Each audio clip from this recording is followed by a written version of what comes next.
Welcome back to the workshop. It's nice and warm down here in the winter. My next project is going to be a fancy little box done in a style called Bombay. For inspiration, I looked at these small chests made by Abraham Roentgen. In the 18th century, Abraham and his son David made some of the most unbelievable furniture you'll ever see. Check out the links below for some videos of their works. Bombay is French for bulging or domed. I think it's supposed to look like the chest is so stuffed full of treasure that the sides are bulging. I've never tried it before, so the first thing I did was to type this into Google, and now I'm pretty sure I'm on some kind of FBI watch list. Even worse, there wasn't much advice on how to make it, so here we go. The sides are made out of poplar with a little extra glued on at the bottom to make it 1 inch thick. The top is flat and easy enough to do on the table saw. Obviously, the curved part is going to be more difficult. I'll start with this little template and mark it on the sides, then the idea is going to be to nibble away at it with the table saw.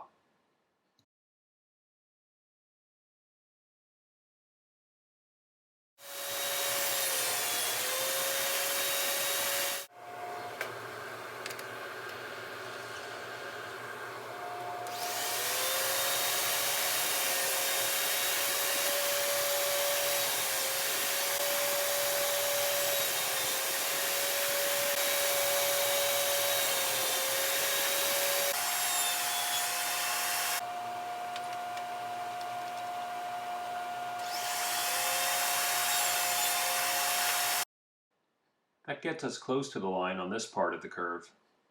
To smooth out the concave part, I'm going to use this large cove bit in the router table.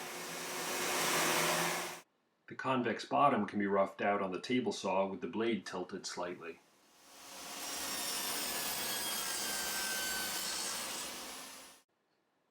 It's getting close. The convex parts can be smoothed over with the belt sander, though I've got to be careful. It's often said that the belt sander is the fastest way to ruin a project.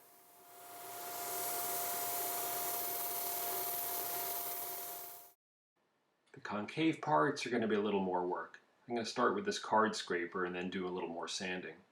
This is for all of you who think I never use hand tools, and also for everyone who has asked me what those little holes in my workbench are for.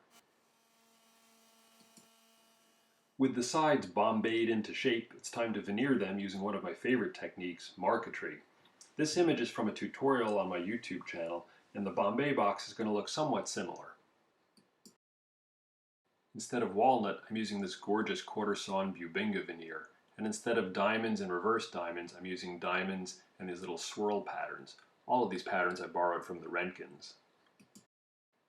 Between the Bubinga squares are these little inlay strips. I usually buy them, but they're too thick and they're always on back order, so this time I just made them. This was actually pretty easy to do, with an 1/8 inch piece of maple sandwiched between black dyed veneer and maple veneer. Then the strips are sliced off on the table saw with a 1/16 inch blade. In the corners of each square I'm going to try something new. The Roentgens often used little crosses, typically carved from ivory. I think the contrast of a black dyed veneer would look really cool here. I messed around with a bunch of different techniques, and this is what I came up with. A tiny square of walnut surrounded by 4 little tabs of black dyed veneer, and the secret weapon for making the tabs is a simple hole puncher. Starting with strips of walnut, I cut the little squares out with this nifty tool called the chopper. Then with strips of the black veneer, I rounded over the ends with a hole punch. Next, it's back to the chopper to square off one end at the right length.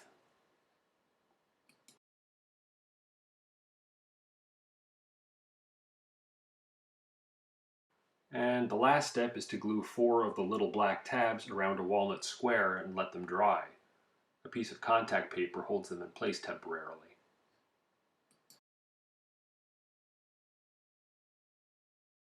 Now that all the pieces are ready, we can lay out the design and assemble the veneer.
Wow, that was a lot of work. Now just got to do it 3 more times for the other sides, and then we can glue on the veneer.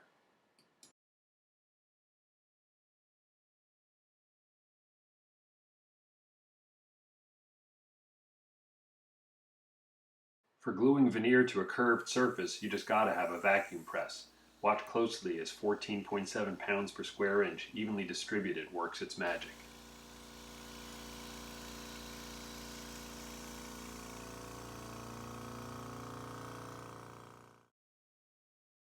Once the glue is fully cured, you can start picking away at the veneer tape. This is always a lot of fun, and you get an idea of what the finished project is really going to look like.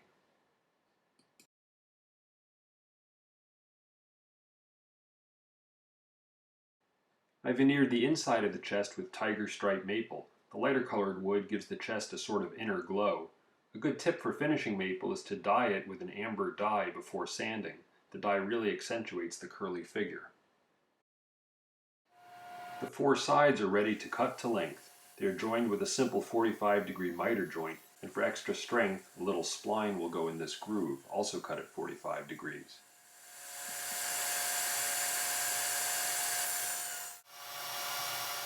A dado on the inside of each piece will hold the bottom in place. Some molding on the top edge is temporarily attached so I can route out the space for the lock. And yeah, I learned the hard way that you have to do this before gluing the box together.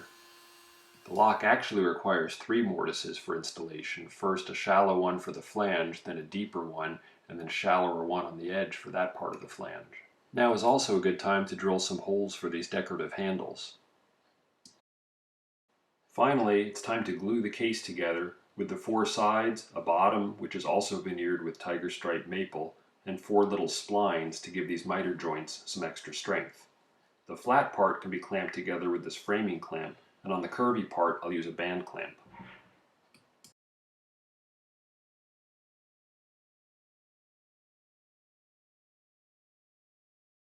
The next major challenge is to make this corner molding. Maybe you're thinking, how's he going to do that? I was wondering too, and here's what I came up with. It's a sled or a jig that will guide the case on the table saw so that a 1/2-inch dado cutter can make an angled groove right on the corner. Some blue painter's tape keeps the veneer from chipping.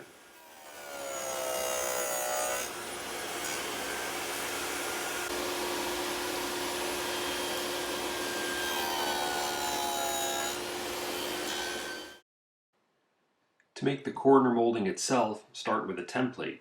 Double-sided tape holds the 1/2-inch thick walnut in place.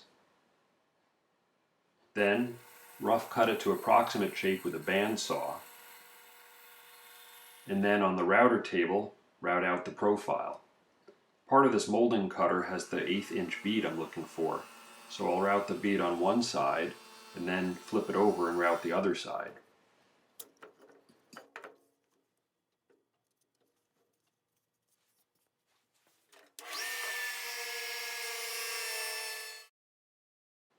This technique actually worked, and I think the finished product looks great.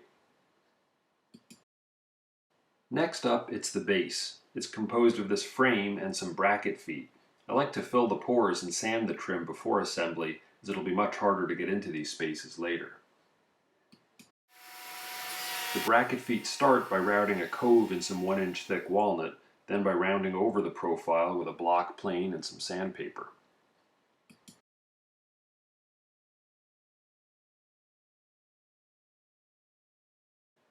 The wood is then ripped to final thickness, mitered at 45 degrees, and then the other profile cut out using a drill press, then a scroll saw, and fine-tuned with a drum sander. The mitered pairs are then glued together. All that's left to do is to make up the top.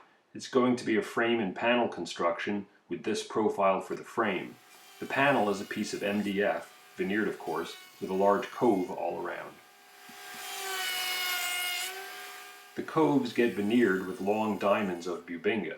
I cut some into strips with the grain at a 45-degree angle and taped them together in a book-matched fashion, then glued them on. The panel's corners also get some solid trim inserted, but this time the jig for notching the corners is pretty simple. Inside the lid, I'm going to use a pattern called a compass rose. I've done these in circles before. This is the first time I've done it in an ellipse. It's actually not as hard as it looks. You start by pairing together strips of a lighter and darker veneer, cutting out a window for one of the points, and then using that window to cut the matching shape in the veneer strips. Repeat the process for the rest of the 8 points, then inset the 8 smaller points.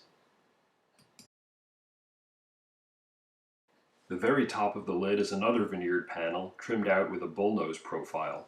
This oval inlay with crosses at the intersections is another design element borrowed from the Roentgens. The lid is attached with these quadrant hinges. They're very classy but kind of intimidating to install. This product, called the Jigget, makes it much easier to route mortises for these hinges. The finish is simply 2 coats of Danish oil. Now just have to stuff it full of treasure.